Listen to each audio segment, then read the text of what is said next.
స్వచ్ఛమైన నాణ్యమైన గౌదర్పార్ పూజా ఉత్పత్తులు www.gaudarpar.com ద్వారా ఆన్లైన్ లో ఆర్డర్ చేయండి. మీ ఇంటిని దేవాలయంగా మార్చుకోండి.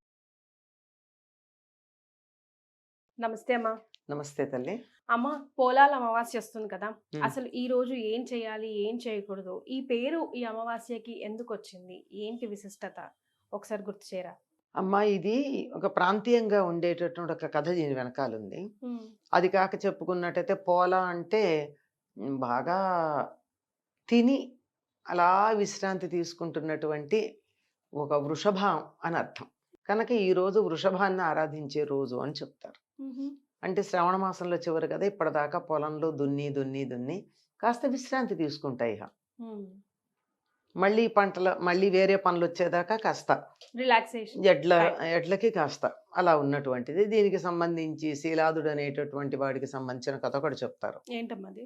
ఒకప్పుడు శిలాదుడు అనేటటువంటి ఒక ఆయన పొలాన్ని దున్నుతూ ఉంటే అక్కడ ఆది వృషభం రూపంలో ఈయన ఆవిర్భవించాడని, ఆ రోజు అతన్ని అనుగ్రహిస్తే నీకేం కావాలి అంటే, ఈరోజు నన్ను వృషభంగా, ఈరోజు నన్ను పూజించే రోజుగా పెట్టమన్నాడు అని చెప్తారు.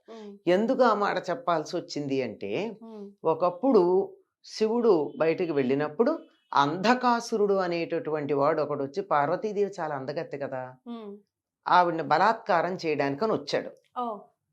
శివుడు లేడు అని తెలుసుకుని వచ్చేటప్పటికి గుమ్మంలో కాపలా ఉన్నటువంటి నంది అతన్ని అడ్డుకుని లోపలికి వెళ్ళనీయకుండా పార్వతీదేవికి కాపలాగా ఉండి ఆవిడని రక్షించే ప్రయత్నం చేశాడు.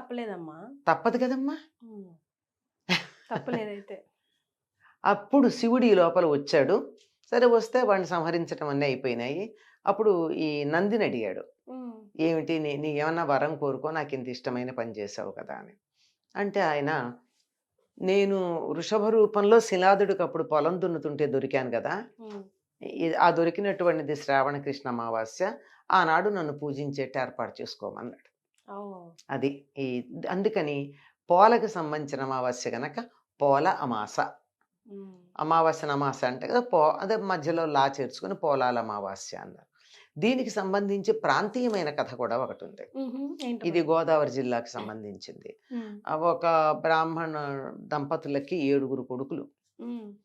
7 కొడుకులకు పెళ్ళిళ్ళు అయినాయి, అంతా బానే ఉంది. 7వ కోడలు సరిగ్గా ఈ రోజున అమ్మవారిని పూజ చేద్దామనేటప్పటికీ ఆవిడికి పుట్టిన బిడ్డ చచ్చిపోతూ ఉండడం జరిగేది.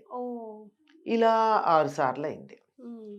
7వసారి అందరూ తిడుతున్నారు, ఎప్పుడు పూజ జరగకుండా నువ్వు అడ్డుపడుతున్నావు, పిల్ల మృత శిశువు ఇంట్లో ఉంటే జరగదు కదా పూజలు విను.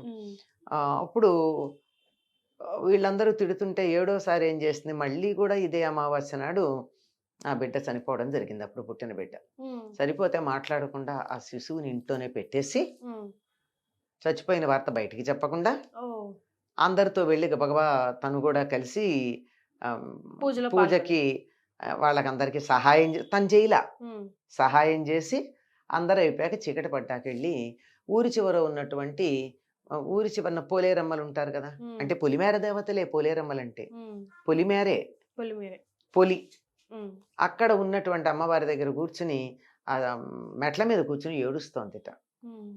ఈ బిడ్డను తీసుకెళ్ళి అప్పుడు అక్కడ పెడదామని ఏడుస్తూ ఉంటే అమ్మవారు వచ్చి, ఎందుకు ఏడుస్తున్నావు అంటే, ఇట్లా జరిగిందని, నేను ఈసారి మాత్రం ఇట్లా పొరపాటు చేస్తాను, ఎవ్వరూ నిన్ను పూజించకుండా అయిపోతుంది నా వల్లని ఈ పొరపాటు చేసి వాళ్ళు పూజ చేసుకునేందుకు నేను ఇలా నా దుఃఖాన్ని కడుపులో పెట్టుకుని ఇట్లా చేస్తానంటే, ఆవిడికి దయతలిచి కాసిన అక్షతలు ఇచ్చి, ఇవన్నీ నీ బిడ్డల్ని ఎక్కడ పాతి పెట్టావో అక్కడికి వెళ్ళి అక్షతలే అందరూ బతికొస్తారంది. 7 బిడ్డలతోనే తిరిగి వస్తుంది ఆవిడ.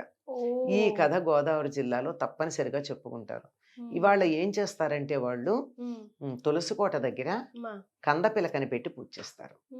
ఎందుకో, కంద అన్నది దుంప లోపల పెడితే దాని నుంచి అలా అలా విస్తరిస్తూ ఉంటుంది. వంశం అభివృద్ధి చెందడానికి మూలం అలా ఉంటుంది, పిలకల తర్వాత వస్తాయి. అలా అందుకని అత్తవారింటికి వెళ్ళే అమ్మాయికి కూడా ఒడి బియ్యంలో ఏం పెడతారమ్మా, కందపిలక పెడతారు. మొలక వచ్చిన చిన్న కందపిలక పెడతారు. అంటే కందలాగా ఇలా మూలంగా ఉండు నువ్వు, నీ నుంచి ఇలా పిలకలు వచ్చి ఈ వంశం విస్తరించాలి అని చెప్పడానికి అనమాట. అందుకే బాగా కోపం వస్తే ఏమని తిడతారమ్మా, నీ దుంప పిలకయ్యా అంటారు. అవును. అది వినడానికి తిట్టులాగా ఉంటుంది కానీ ఆ శాస్త్రం తిట్టు ఇది. ఎంత మంచి ఆశీర్వచనం ఉమ్, అట్లా అనమాట. కనుక ఇట్లా పూజ చేసేటటువంటి పద్ధతి ఉంది. పోలాల అమావాస్య అని చెప్పి ప్రత్యేకంగా ఇలా చేస్తారు గోదావరి జిల్లా. సరే ఈ మధ్య ఆ ప్రాంతానికి వెళ్ళొచ్చిన వాళ్ళు ఇది బాగుంది అనుకున్న వాళ్ళు చాలా మంది చేస్తున్నారు. అంటే ఇంట్లో పూజలాగా చేసుకోవాలమ్మా. అంటే ఈ కందని తులసి తులసి కోట కోట దగ్గర దగ్గర. తులసి ఉమ్, పైగా ఎలా ఉంటుంది ఆ పిల్లక కంద ఎలా వస్తుందో తెలుసా అమ్మా? ఉమ్, ఈ కంద ఇలా పైకొచ్చి ఒక కాడ కొమ్మ ఉమ్. ఆకు కాడ పైకొచ్చి ఆకు ఇలా విస్తరించి ఒక గొడుగులాగా ఉంటుంది. చాలా బాగుంటుంది. ఓ, అసలు కంద పొలాలు కనుక మీరు చూసినట్టయితే మొత్తం అంతా ఇలా ఆకుపచ్చ గొడుగులు పెట్టినట్టుంటాయి. ఓ, చాలా అందంగా ఉంటుంది కంద మొక్క పెరిగితే. ఉమ్, అలాంటిది అలా గొడుగులాగా ఉన్న దాన్ని తీసుకొచ్చి అలా పిలక పైకి వచ్చిన తర్వాత దాన్ని పూజ చేస్తారు. yes. ఇవన్నీ మనకి వ్యవసాయంతో సంబంధం ఉన్నవి. చూడండి, అటు వృషభమన్నా వ్యవసాయమే, ఉమ్. ఇక్కడ కంద పిలకన్నా వ్యవసాయమే. ఏదైనా సరే అంటే మన భారతదేశం ఆనపట్టే వ్యవసాయం కదమ్మా. మేబీ అందుకే శాస్త్రంలో మనం ఎప్పుడు ఏది చూసినా, లేకపోతే ఫెస్టివల్స్ ఏవి పండగలు ఏ చూసినా వ్యవసాయం. పండగైనా వ్యవసాయంతో సంబంధం ఉందమ్మా. ఉమ్, వ్యవసాయంతో సంబంధం లేని పండగలు లేవు మనకి. Right. Thank you so much అమ్మా. నమస్తే అమ్మా.